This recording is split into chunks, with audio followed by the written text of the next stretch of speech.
everyone, welcome back to my channel. My name's Tammy. I am the owner of Walnut Creek Bath Boutique, and this is just a quick video of my Covered Bridge Festival and my experience with that, and just to give you guys an update on that. I posted a video several months ago by now probably about my experience with this very large festival and everything I did wrong and all of the changes I was going to make for this year. So if you're looking for a real downer of a video, I'll link it above and down below and you can check that out because it is painful.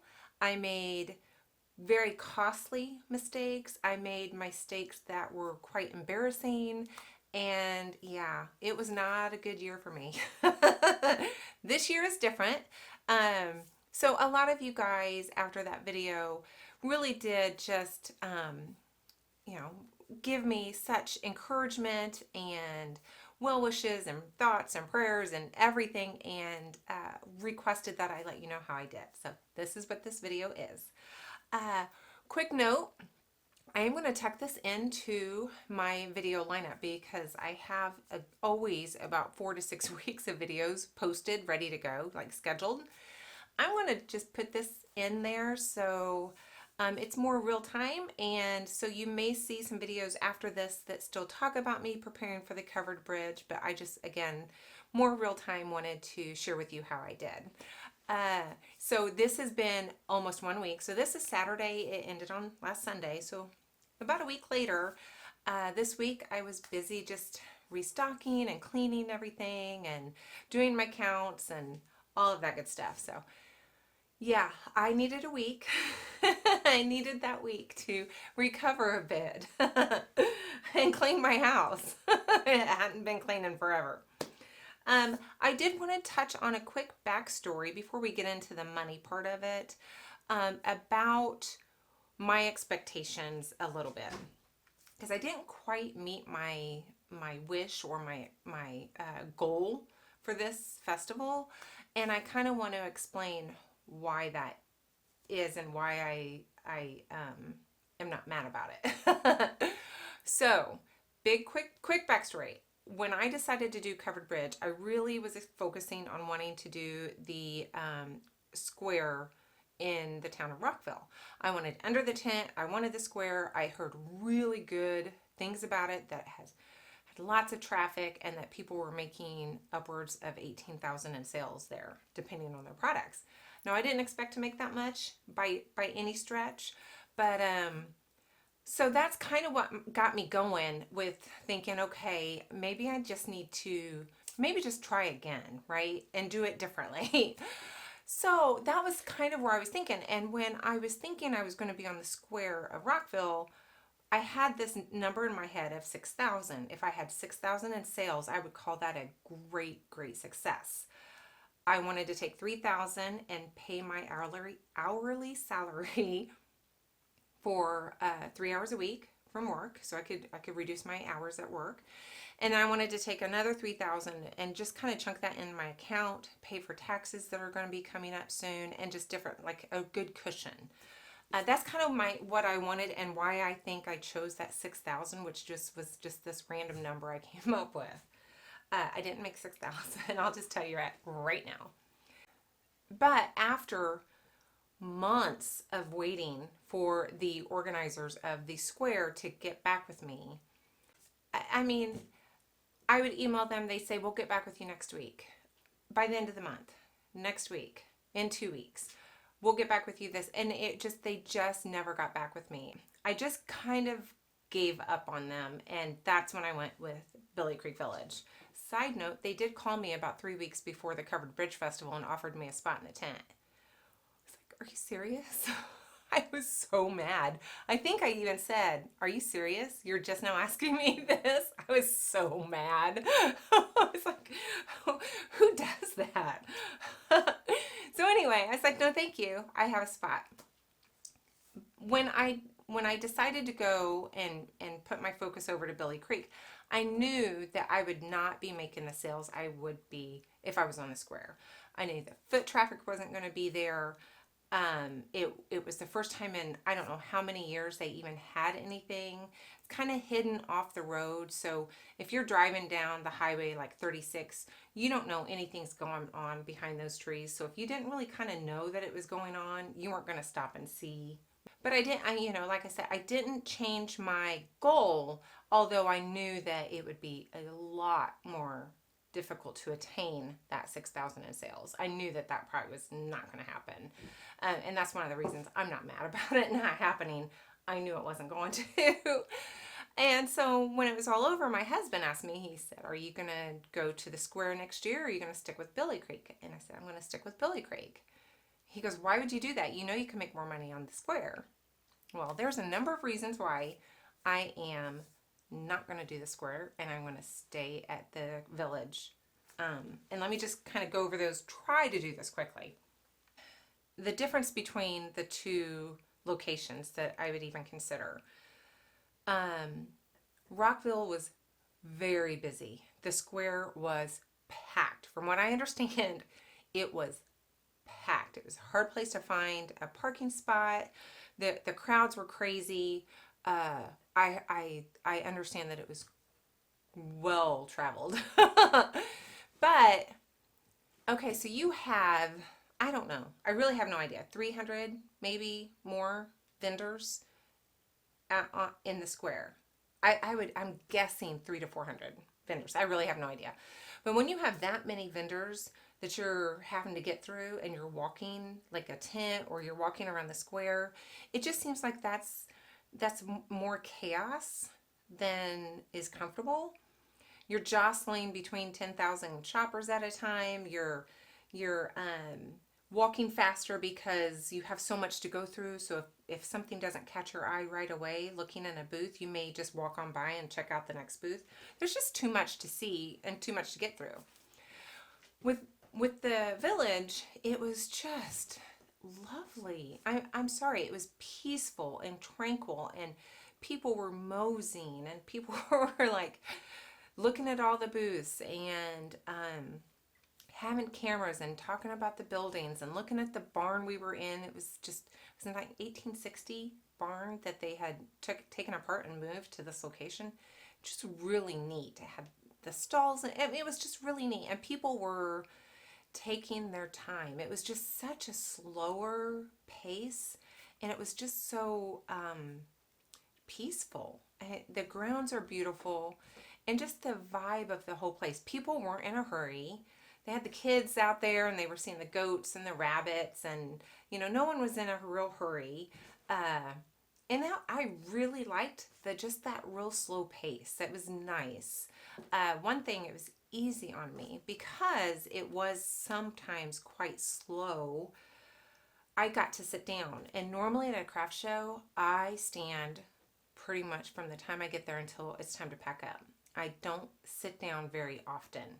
Here I could, and knowing that I had 10 days in a row of this, I took advantage of that.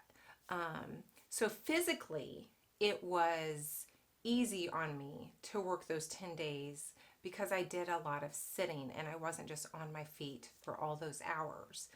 Another thing, physically, it was easy on me because I was in a barn, and I didn't have to pack up, and I didn't have to unpack every morning. It was just physically, that was easy. If I was on the square of Rockville or anywhere else where I was outside in a tent, I would really need to do some packing up. If weather was coming, I would have to pack up and unpack every day. And physically, I just don't think I could do that for 10 days. I really just don't think I have it in me to do that. So that part was really nice. I was right next to a restroom, a real restroom. It was not a porta pot. It was a real running water, real restroom. That was awesome. Let's see, what else was there? The vibe, the restroom, the barn, and the organizers. I know people are going to think that's silly that I'm going to stick with Billy Creek just because I like the organizers. But it means it's important to me. And I really just felt a connection with the two women that were organizing this festival. And it was neat. I really enjoyed getting to know them a little bit, and I just felt a connection, and I really liked them an awful lot. So that's another reason I'm going to stay at Billy Creek. It's not all about money. It's not. Um, Another thing in their favor is there was no junk. No junk. And I really appreciated the fact there was no junk. Now, the bigger, well-known locations, Mansfield and Bridgeton, it's got to be over 50% just mass-produced junk. Tube socks and sheets and little cheap knick-knacky things. And they have good food. They have fair food type of thing, good vendors there. But just a lot. And then I heard that the square, a friend of mine said that Rockville and the square, they had a lot of just cheap stuff. And I was like, maybe I'm really glad I didn't go there. Lots of direct sales, which no offense to direct sales or the multi-level marketing thing business. No offense to that. But if I'm going to a festival like that, that's not really what I'm shopping for personally. Some people, maybe they do. But I really appreciated that the organizers kept that stuff out. It was mostly artisan, handcrafted products, which I really liked. They had some direct sales. They had a boutique there. But a lot of it was just really quality artisan products. And I appreciate that a lot. And that alone will keep me there because I don't want to be next to tube socks. Don't have any desire to sell my soaps next to somebody selling a bunch of tube socks. It's not for me. There was one other thing. Maybe that was it. I can't remember. It's been a long week. So as far as my experience as a whole went, it was very positive. We had zero service. I mean, no cell phones, no running cards, no sales of cards. That part was hard. You talk about having a really slow day and not having any cell phone or internet that's tough. It was tough. No phone calls, no text, no messages, no Facebook. I couldn't do anything. It was crazy. But that's Rockville wide. That's the whole, that's pretty common for me anytime I go to Rockville. I never have service. Can never take a card there. So that was one thing. My soaps sweat. I've never had my soaps sweat before. And I mean, people still bought them, but they were sweaty. And I don't do a lot of outdoor shows, so I guess I've heard of people having their soap sweat, but I've never experienced that. And the first half of the week, I think that burn just kind of trapped humidity and moisture in the air. And next year, I think I'll take a fan because it was very hot that first week and first 4 or 5 days. I don't know if that had anything to do with it. I literally would hold up my Salty Mariner. So I don't know if it's because I made that with ocean water and salt, if that was a salt bar. It would literally drip. I've never seen. The other ones were just kind of wet. This one would drip. It was crazy. Because of that, I didn't take all my scents. I started off taking 14 or something. And I thought, well, midweek I'll switch those out and take in my other scents that, I ended up not doing that because I didn't want to introduce my soaps into that environment unless I had to. So I just kept those and restocked those boxes every day. And I was fine. So I have several soaps that I didn't even take. Several scents. Maybe even 6 scents I didn't even take. And one thing was neat that I met a couple from, I believe, Cummington. And I won't remember your name. I'm so sorry if you're watching this. I'm the worst with names. But a couple that has subscribed to me on YouTube came and found me. And I thought that was so neat. It's just it touched my heart that that happened, that they're, in the area and they watched my channel and came out to see me and introduce themselves. So awesome. I had a really fun conversation with the husband. He's all about the business questions, and they bought from me, so that's supporting me, and that's awesome. And I thought that was really neat. And maybe midway through, a nice lady and her 2 children came and introduced themselves. So hello. I don't remember names, sorry. But they also came because they watched this channel and they knew I was going to be there, so they came to see me. And a heartfelt thanks to both of those because I thought that was so neat and special that and they bought for me too. So thanks for your support. But yeah, I thought that was really neat. Let's see, experience. I ate. I spent money and I ate. And I usually have a very hard and fast rule that I don't eat from like vendors, like food trucks or anything. I usually bring my lunch, breakfast, drinks, everything. I always bring that. So I'm not spending money on food. I spent money on food. Guys, they had a baker there that was she was so good. And then the coffee, I had a coffee every day. And then I probably ate at the food truck almost every day. It was so good. And I bought a top. I mean, I just spent money, but I did spend my own money. I did not spend any business money. I am very firm with that rule. But yeah, I did spend some money. So yeah, there we go. Let me get off of here with my numbers. Okay. So my goal was 6,000.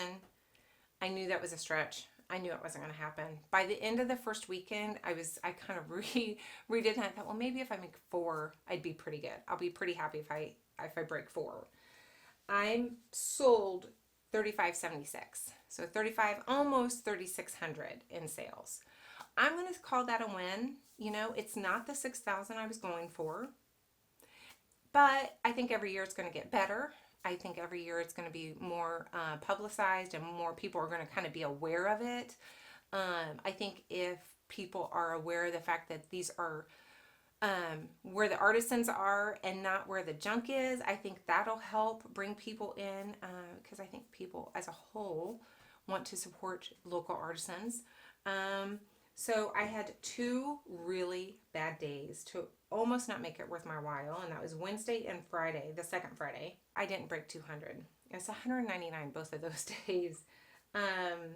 Not great. Not great. But as a whole, they're almost 36. I'm going to call that a win, and I can't wait to see what happens next year. I thought I would share with you like my best sellers through the week.